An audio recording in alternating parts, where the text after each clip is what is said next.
Entonces, me está hablando que uno de los principios que Dios nos enseña cuando decía que el reino de Dios se establece en nuestra vida es cuando nosotros aprendemos a caminar en el reino de Dios. El reino de Dios me enseña que una de las cosas importantes en mi vida es no depender de lo que pueda hacer el hombre, sino depender de la justicia divina que viene de Él.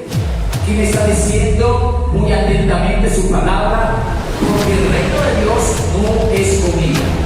Hay un texto que dice que el reino de Dios no consiste en palabras, sino en poder. Es decir, que cuando el reino de Dios se manifiesta en la vida de una persona, sucede milagro. Cuando el reino de Dios se manifiesta en la vida de una persona, sucede prodigio. Cuando el reino de Dios se manifiesta en la vida de una persona, se manifiesta sanidad, liberación y se manifiesta lo que Dios quiere hacer y la restauración que Dios quiere hacer en la vida de esa persona.